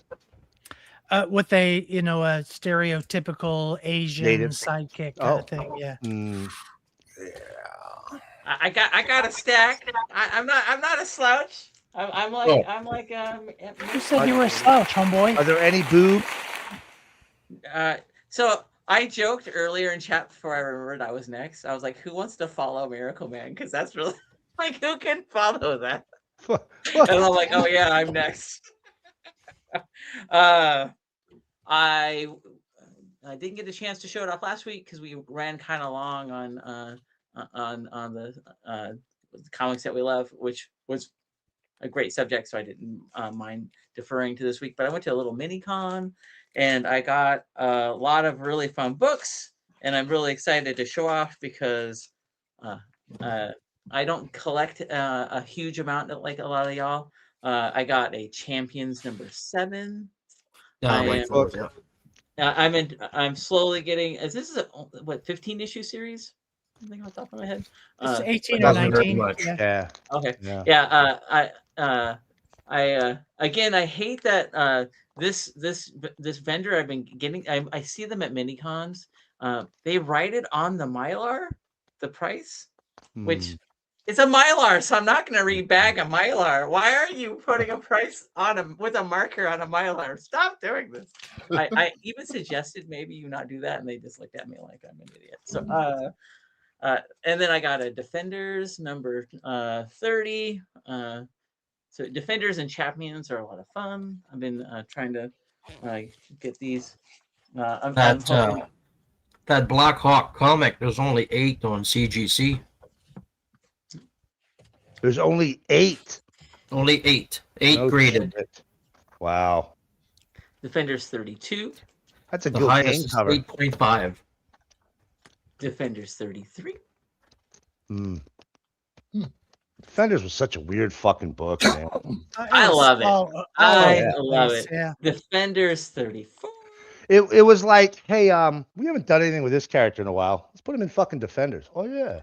Let's Well, just no, but- vomit out some random guest stars and do some weird But thing. you get Hulk, Silver Surfer, Doctor Strange. It's like the strongest superhero team. Number 35. And Nighthawk. Don't forget Nighthawk. Well, Nighthawk, everybody forgot Nighthawk. So. Fucking 616 Nighthawk. He was actually a pretty good character. But to be fair, Defenders number 4 is one of my favorite Bronze Age covers of all time. That's a good book. Good book. Fantastic Four 213. Old Man Reed. Cool. Nice, nice. This one I bought off the spinner rack a long time ago, and finally have replaced it. Very happy to get a Justice League number 1 back. Ooh. It's not. This isn't a rare book. It's just I kept finding it overpriced, and I got this one for like super cheap. So That book's $10 at the most. I kept seeing it for like 20. I got this for $3, Way overpriced. and I literally had Way an too elbow much. dude to get it. But you know what? It's worth If you want price advice, you know to ask me. I'll tell you a fair price for anything. I'm getting close to finishing Marvel Team Up. I've got like 10 issues left. So we got 66 with Murder Captain World. Britain. Yep. Yeah. I have a UK 67 variant with of that one. Zebra. John Byrne goodness right there, brother. Yep. A lot of the late I've been trying to collect all the Marvel team ups. I was pushing off the later ones because they're not as good, generally speaking. They're Some bad. good scripts They're by bad. J.M. Diamandis, but overall not as good as the earlier issues. So I'm getting some of the later ones. So here's issue 132, which I think is a Paul Smith. Yep. Yeah. Paul Good Smith, cover. yeah. And then issue 138 with Sandman. And then the other series, I'm not nearly as close to finishing, but I've been putting some good progress in, is the Marvel 2-in-1s. So here we've got issue 38.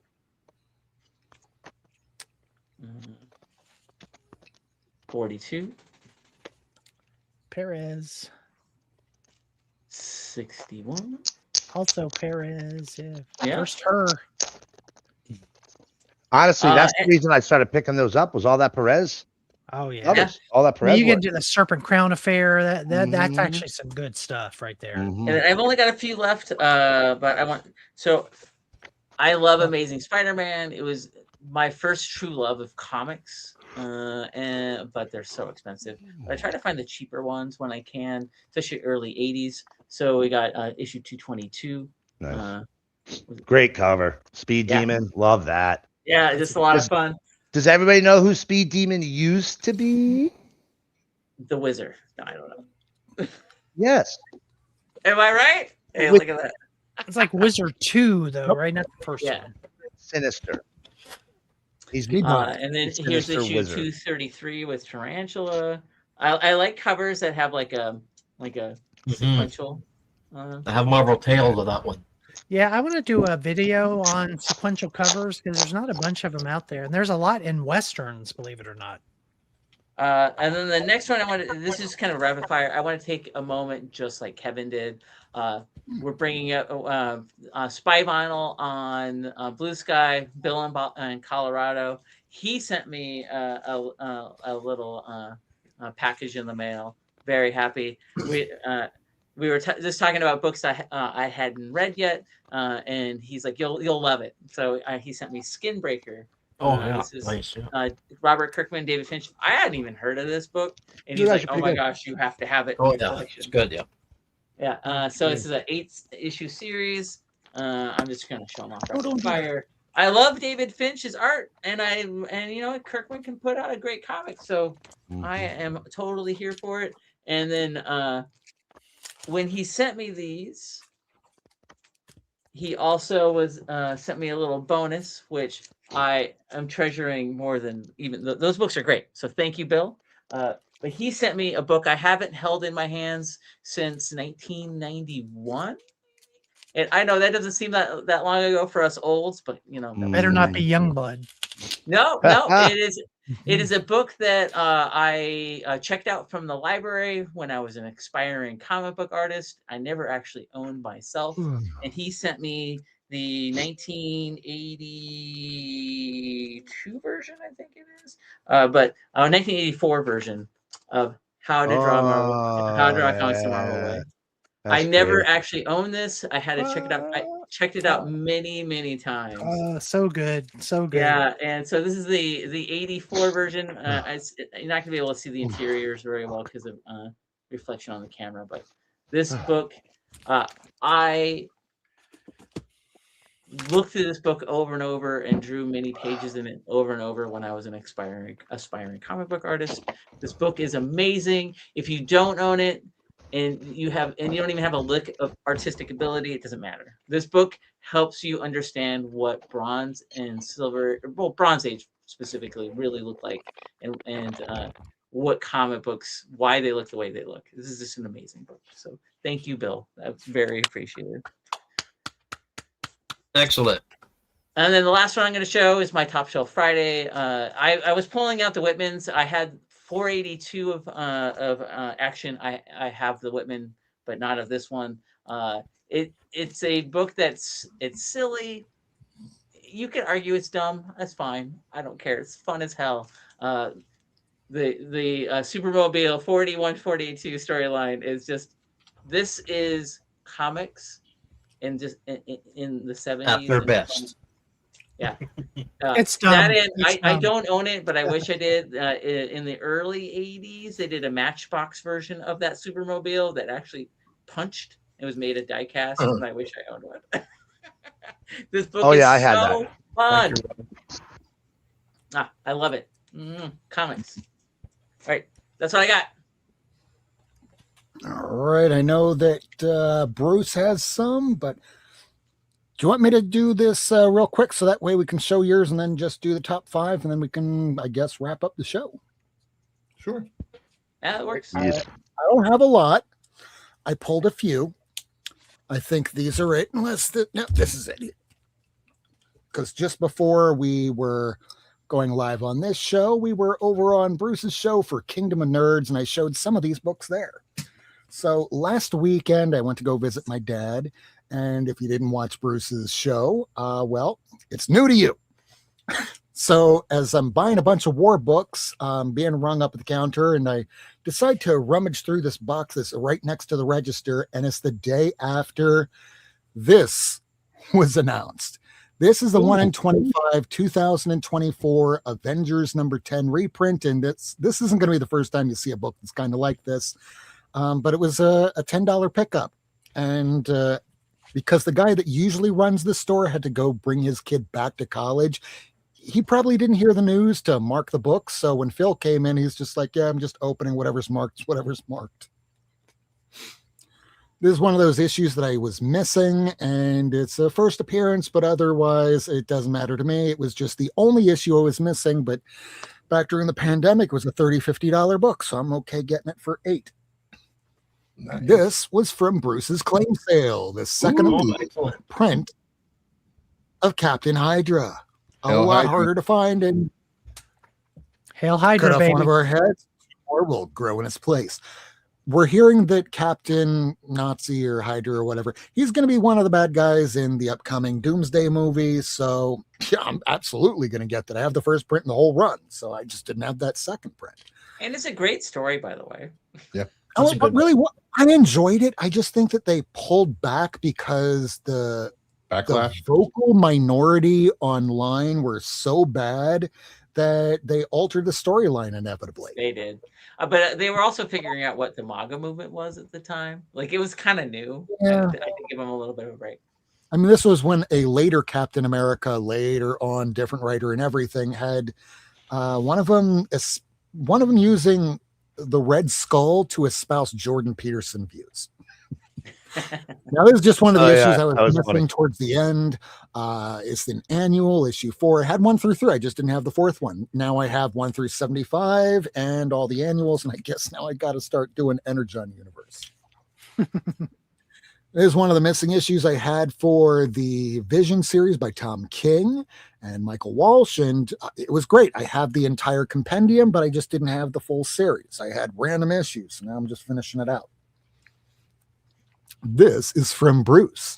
If you ever want to know about his claim sales, whenever he announces them, I suggest you should pay attention. He has good prices, he has good books, and he's great. So that's why he's here. Oh, this is another one of the books he had on the shelf. I love it. And me, I usually think I'm pretty good at ordering FOC, but I'm going, everyone's getting all the absolute Batman stuff. I don't need to get all the variants on absolute Superman. Rob, you sweet summer child, you. Thank you, Bruce. It's a cool cover. Great cover. It is. And no first appearance, no big key. It's just a really cool looking cover. Isn't that comics? Cool covers, great kick-ass stories. And speaking of which, this is Dan Quintana when he starts officially with the DC Universe, not necessarily an exclusive. Nice. Nice. Also from his claim sale, Chain Kata. I've recently got on the bandwagon for Daniel Warren Johnson, so I recently picked up all of Murder Falcon, all of Extremity, all of... Oh, I guess I was blown up. I didn't even do that. My hands are free. And sorry, that was me. All good. So I picked up all his series, and I still need to pick up one more, and that was the one that was written by Donny Cates. You have Dead Earth, right? What was that?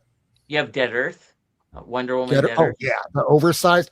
I didn't even know who Daniel Warren Johnson was back then. I just went, this is a really good storyline. And then when I see Absolute Wonder Woman, it almost felt like a continuation of that, but even improved. This was on my FOC, and because I now get books with Economics and Comics, Billy, I get my books when I pay for them up front. I actually get them instead of my old shop where I would put it on a list and, I get it, I don't get it. Who knows? But when you're a real serious collector, like, myself, not to say anybody out there isn't, we want to get our books. And if you can't get it, we will find places that will. Like, this isn't even something I would have cared about, but I would have cared about it had I ordered it and not have gotten it. But now that I have it, this thing could drop all the way back down to cover price. And as we've seen from books like Jenny Zero, it'll probably come back to cover price anyway. But it's cool to have it while it's still hot today. 2 war books, and then I'm going to pass it off. To me. Oh, no. To Bruce. Could be. To Bruce. This is the issue that comes just before the first appearance of, and I have it right over here, Enemy Ace. Nice. So I had the 151, but I didn't have the 150. Now, earlier this week, I'm talking with Bill, Bill in Colorado. He got me a lot of war books. So he was the one to really get me kicked off collecting all these war comics. Now I have 4 going on 5 long boxes, and I only just discovered there are more than just the All-American Men at War number 28 and the GI Combat 68 that are the prototype of Sergeant Rock, because that's a thing. Before Sergeant Rock came around, there were more than just that. Like, this is the last one I'm showing.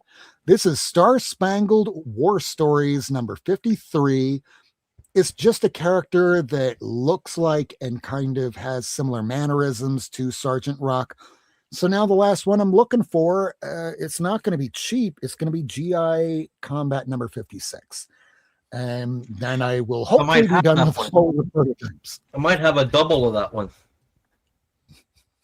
Ooh. There you go. Rob like melts in his chair. My soul is not expensive. Maybe I shouldn't say that. Okay, we're going to head it off with Bruce. Yay. All right. Absolute Flash. I'm still reading it. It's so good. We have Jeff Lemire is writing this. You love Jeff Lemire, you'll love Absolute Flash. Clayface, a celebrity dirt story. They've been doing these really cool poster homages on the covers. Absolute Batman 23. Who did this cover? This is a Delato. They're doing 40th anniversary of Dark Knight Return covers. Who doesn't love Batman on a horse? Mine should be on its way. I love Flops. Great artist. He did this Roar of the Worlds with Godzilla. Miles Morales started a new series, so I had to get the Scotty Young. Scotty. Lobo number 6. This is our Rossimo cover. Brag off. Yeah, that's a good one. Then Ben 10 has been really good over at Dynamite, which I can't say that about most Dynamite books. They did this homage for Ben 10. That's great. And the Virgin. And these are I picked up in back issue bins, or I don't remember where. Justice League of America 66. That's really fun. Green Lantern 47. Oh yeah. Good stuff. Got the go-go checks. Love the go-go checks. Adam and Hawkman 45. Oh, it's beautiful. Yeah, I love that. Batman 213. Giant. Bruce, I didn't know you delved into silver. I'm learning. I have quite a few boxes of silver over there. Okay. I can see new stuff from you. Behind the modern stuff. Yeah, you tend to show modern stuff a lot on this show. I feel that stuff, yeah. I like to do a nice contrast to you guys showing gold and silver and Lyle showing pre-war stuff over there. Pre-Civil War stuff. Pre-colonial times. I got this from 1673. Well, actually, my oldest one's like 1792, but I haven't dug that one out yet. Wow. I wouldn't touch it. You look at it, probably crumbles. What is this? Oh, no, it's in pretty good shape.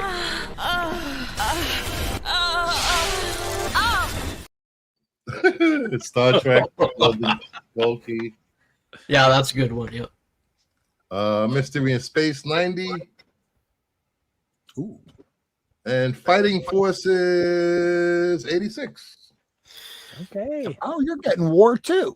I know. there? I picked it up. You've gone up a couple notches in my book tonight, Bruce. That's it. All right. That's it. And while we're looking at things, oh no, it's a Skeletor dog. Puppy. Where is Michael? He's got to make fun of that dog. We miss him.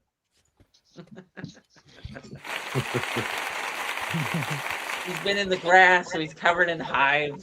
Stupid dog. Can I show a couple, Rob? I want to see if Marvel Man has these. Only 2 or 3. Okay, this one here is Mobius Airtight Garage Onyx Overlord. Ooh. I have that one. Do you? Yeah. Excellent. Do you have this one? Safety Belt Man, All Hell. Oh, I don't have that. I need that. That's awesome. Eric Preston's The Flame. I have that. Cool.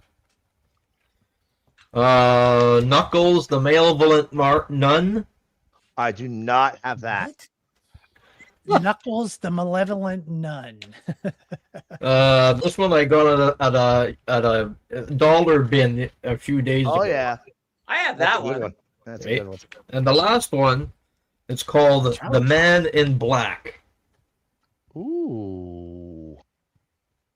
Yeah, that's so that's a Harvey, that's a collection, a modern reprint collection of The Man in Black, which was a Harvey Comics character that appeared in like 5 horror books they had. Yeah. That's all I have for him. Thank you, Rob. That's great. Those are great, man. Those recollections, they are not listed in CLZ. I have some Black Cat ones. I think I have one there. There's this one, but I think you have it. Oh yeah, I got that, baby. Classic. That was almost this close to making the top 5 this week. That's wild, dude. Thank you very much. It is. Thank you. Does anybody else want to show any more books? Nah. All right. Well, I guess it's that time for that show. And Thanks, Rob. Thanks, Uncle thank Griff. you, man. Every week that Lyle is on this show, he shows things that we are not going to really find anywhere else on the internet because they're just so weird. Oh, come on. Look at this. I showed it last week.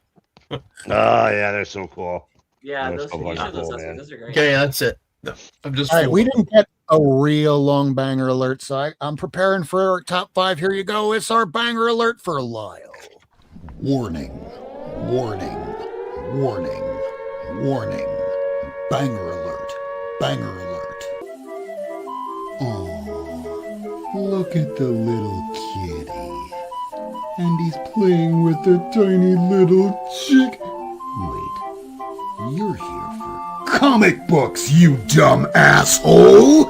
It puts the lotion in the basket. It puts the lotion in the basket.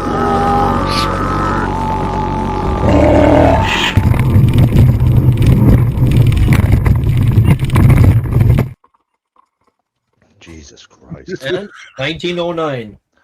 Oh, thanks. This guy. This guy. This guy over here. It's 10:50. Do you know where your children are? Because if you're watching our show, I'm so sorry. Because none of these books are going to be anywhere near as good as what Lyle has. Hey, don't sell yourself short, young man. No, you got great. That's why we watch. Everybody has different stuff on this show, and because of that, that's why I love doing this week in, week out. We have great people. I love the people that we have on our show. They're so diverse. Everything that they show is different from one another. We have similar tastes, but just different enough where we go, I might want to start. Look, all of us here on the show are awestruck every time Lyle shows things. But Yes. I guarantee you there are people watching this channel going, what the fuck is that? Absolutely. Yeah. Well, here we say are. that when you guys show stuff too. So all you of know. us. I mean, it's true for all. Why does he collect chicks with big I'm tits? looking I mean, through why? the top Why? 5 here. Every single one of these, either Lyle has or someone else on the show has. I'm certain of it. But here we go. This is the 3rd week of August 2026. And this is all based off of, and this is all under construction. Hopefully next week, and this looks better. This week has been nuts. But it's based off of my 32.3 thousand comics. I'm a hoarder. Please don't be me. And I run this through CLZ. And if we have an account through CovrPrice, and I do, it'll spit out a list when I do a value update. And this is what it is. So let us know if you have any of these in the chat or after the show in the comments. Number 5, we got Avengers Annual number 10. Yeah, want that. I want it. Yeah, everyone should probably have a little post-it note going like have, want, pass, just like we did last episode.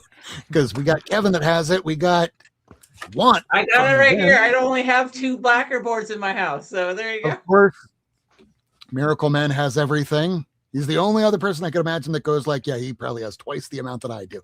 Everybody either wants or has is great. Why does everybody want this? It's because after last weekend, it happened at midnight. So a lot of comic shops were caught unaware going like, hey, do you have Rogue? Why are everyone asking for Rogue? They went to bed too early. So last night after midnight, the cast of New X-Men were brought on stage and Obsession's Indy Navarrete will be playing the Southern Belle Rogue. So this book, it's up $39. People are paying $79 for a very fine minus. What? So if you don't need it high super grade, you could probably get it. Not too difficult. And it's still pretty affordable as far as It is. appearances go. It is. It has Yeah. been. It was a lot higher during the earlier stage of the pandemic, and if you get it now before the movie, you're not going to lose anything. No, oh, there's that. So number 4 is Absolute Batman. Number 11, the A cover from 2025. Have not yet. Lyle doesn't get the new stuff, and I'm trying to see here. Miracleman, he has. Oh, they all got it. Well, not got from Kevin. So it's up $53 is the origin of Bane. $102 is what people are paying for this. And you're going, but it's not a first appearance. It doesn't matter. It doesn't matter. Oh, look at the small head on them. Oh yeah. You think that's small now? Wait till the series goes on. Wait till he gets excited. If I started showing this head right here, you go like, oh yeah, so it's got to be proportional, right? Wrong, motherfucker.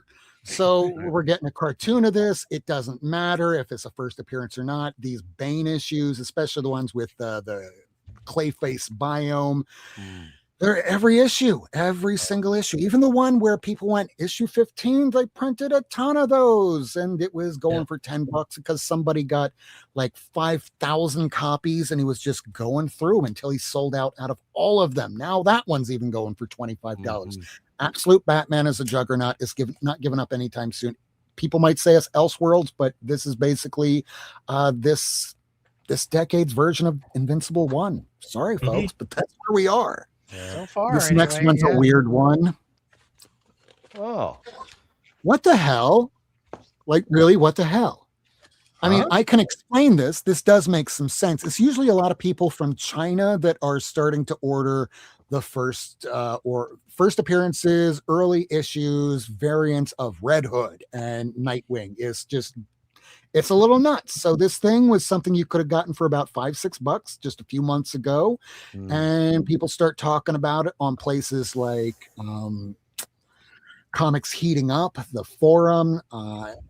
This is what happened. So it's up $168. wow. $173.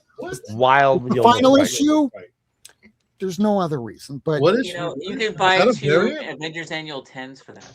Yeah, if it's an open order variant. It wasn't like it was. Here's this the is thing. not a ratio. That series was bad.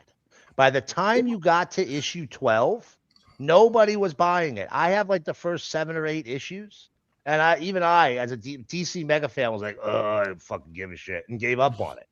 That's ridiculous. Now, if you try and look at eBay for this, you're not going to find a lot of them. Most of the cheap copies have all been bought up because people just went, well, I'm going to just hoard them all up and one by one start throwing them up for 100, 200 and see what happens. And this is where modern comics are.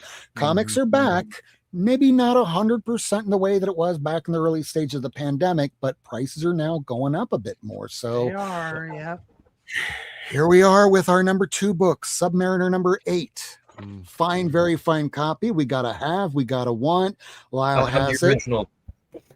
Of course, Lyle has it. Miracleman. Not Let's as see pretty here. as yours, Rob. That's a nice copy. Well, we were talking about those black covers earlier on in the show. They're not easy to come by when they're the older even the newer books. If you find an all black cover, an all white cover, you might as well pick it up because keeping them in nice condition isn't easy. And after about 5-10 years, people are going to want it back. So this is a classic John Buscema Namor versus Thing cover. It's up $181. So this thing really fluctuates. Has a sister cover with Fantastic Four number 112. So if you're patient enough, you could probably get it for a lot less, but somebody decided to pay $244 for a fine, very fine copy this past week. It's a great issue too, by the way. It is a great issue. The first maybe 35, 40 issues or something, maybe even up to a little past 50. Really great Submariner run, has some great stories in there. Plus, it even has a prototype of the Defenders. I like all 72 issues, but I number can see 1. that it's not as good later. Ooh. This is not the first issue. This is not a first appearance. Wow, God, Lyle has it.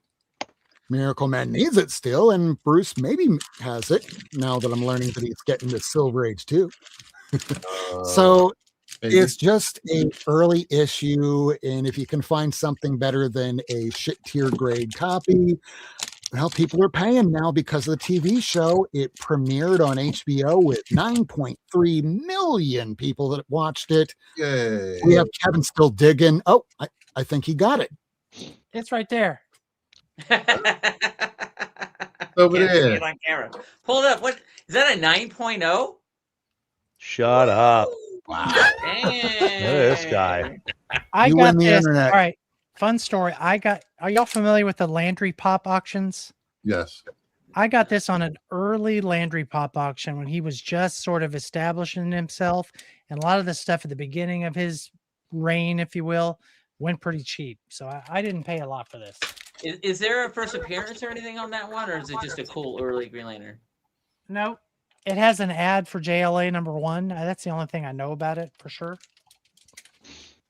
That's about it. I mean, there's no first appearances, no origins, no backstory, no revelation of how he wears the mask. So because the new TV show up $203 for a very good fine condition. So that's crazy. You don't want to know what a 9.0 graded copy would probably go for. I didn't look that up. I paid like $280 for this.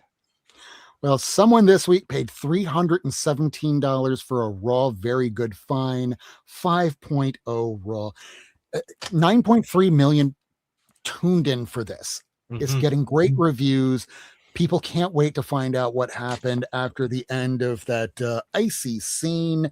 I'm not going to spoil it here, but you know where we are going to be spoiling that on Bruce's show, probably coming up on Monday. But just letting you all know, this list is intended to help readers and collectors determine whether or not you should buy something. And we're not telling you to buy something. I'm telling you to wait. If you're really trying to find something, you might as well just wait about 6 weeks, because after a while that top 10, top 5 Eye of Sauron goes elsewhere and people stop looking for it. You might be able to get it cheaper. And because of that, if it's still up there, wait 6 months. And after 6 months, if it's still up, you might as well just buy that son of a bitch, because it ain't coming down anytime soon. So otherwise, I want to pass it around to the room to find out what y'all are doing coming up on your shows. Bruce? Tomorrow night at 6 p.m. Eastern, I'm doing my monthly live show of Get Fox. So I will be live telling you what to buy for final order cutoff. And then Sunday is the other comic show.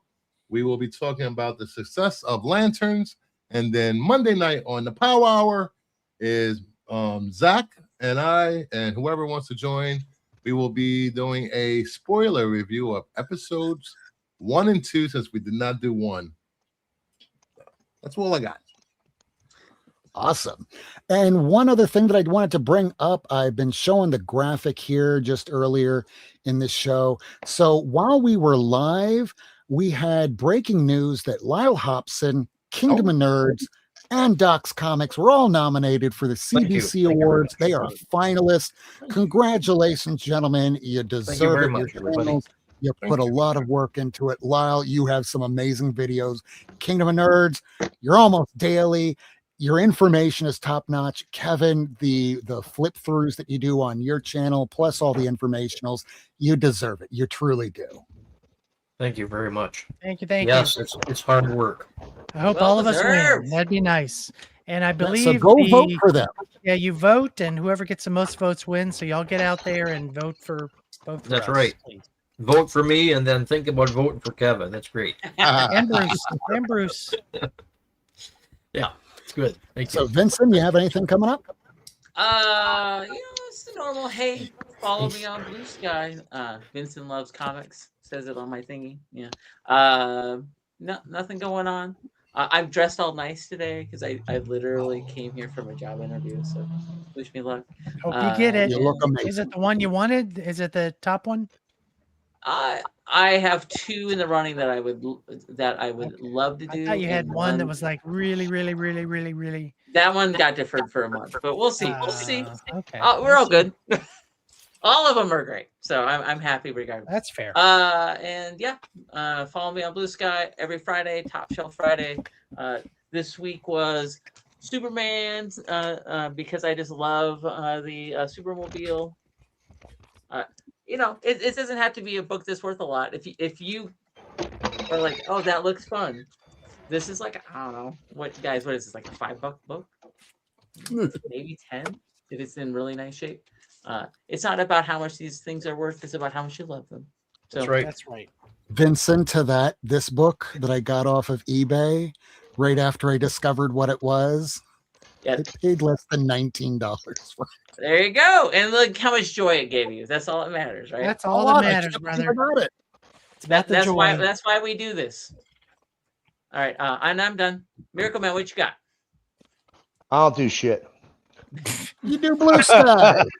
I'm on Blue Sky. You can come watch me post some comics on there. I'm really low key nowadays. I don't post a lot on Blue Sky. I gotta say. I do. I haven't posted. I got a long box of comics I got to post yet. I haven't posted that I picked up recently. And every once in a while I'll do the I'll join in with Vinson's Top Shelf Friday. I normally don't notice it like Saturday. So kind of missed it. Anytime anybody posts on Saturday on that Friday post, I don't mind. I actually kind of. In fact, I saw it early. I saw it like 10 minutes after you did it today. I was like, oh, I'm gonna post this one. I knew exactly what book I was gonna post. I was like, oh, I have to go down and take a picture of it. And I just didn't. So I'm gonna do it now. There you go. But that's it. That's really all I do. If you want to stop by and say hi and we can talk about comics if you want. That'd be fun. Awesome. Lyle, where can people find you and what's your Monday I have a video dropping about Charles Lindbergh. That's from 1922. Wow. 1928. Oh, it was close. And I was on the show prior to this one, and I bought a large collection of comic books not far from here, 37,000 plus. Wow. For about $4,000, and the majority of the collection is from the 1860s to about 1940. Wow. But then the rest of them go from 1940 to about 1975. You got them for 20 cents each. It wasn't very much. Somebody tried to outbid me, and he was looking around, was at an auction, and he didn't know who the hell was bidding. Every time he'd bid up, I kept bidding. Rock on. And when I won, the guy says to me, "I know you." Famous Lyle. Yeah. So a lot of dime novels and pulps is a majority of what I collect. So I have to. I got a carpenter coming in the next few weeks to build me some shelves. So 37,000. That's some books, baby. That's it's quite a bit. Couple of long boxes. Wow. We're gonna want to see those. Yeah. Up here, it'll be a lot of Canadian pulps from the early 40s to 1965 and all kinds of stuff. Fantastic. Everyone in the chat is just astonished. I know. 37. Like, 300 long boxes about 6 months ago. So he just lazily buys a collection that's 7 times bigger than mine. My favorite story of yours, Lyle, so far since we've been doing these together is it's the hunt, right? It is the hunt. I'm all about the hunt, brother. The one where you got the semi-truck trailer worth of comics. That one because when you start collecting pulps, like this one's 1909, it's got to run to 1400, and I probably have about 220 of these issues to go before I have the full run. I mean, they're not worth a lot. They're probably worth $50 or $60 a piece, but I don't care. I love it. That's all that matters. Again, I've been collecting them since 1968, so why would I stop now? It's awesome. All right, thanks, Rob, for everything. Appreciate it very much. Kevin, you got anything coming up? Let's see. I was just on Bruce's show right before this, so if y'all haven't got a chance to watch that yet, please go back and watch because I am now currently the reigning Jeopardy champion. So there you have it. I just posted thank you very much.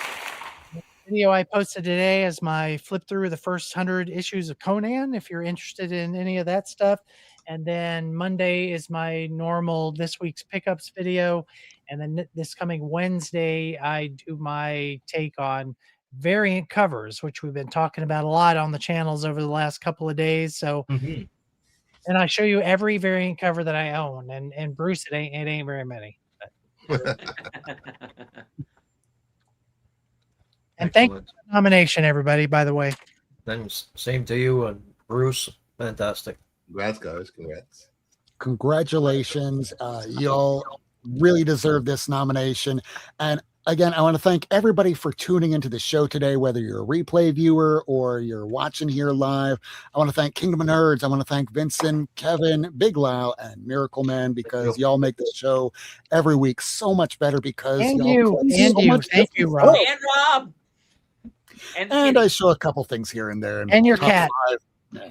Kitty is always the star of the show. The puppies are the star of the show, and the people out there watching you always stars. So as I always say, here posted a vid today. Check out the Fives Guy.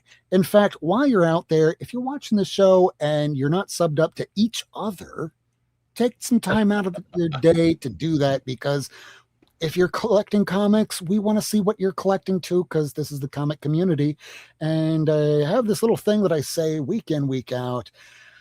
If you can afford your comics, you can afford to properly protect them. Bruce has a link where if you take a look at his channel over at Kingdom of Nerds, he has a BCW discount. People sometimes forget to apply it, but if you don't, you can save some money.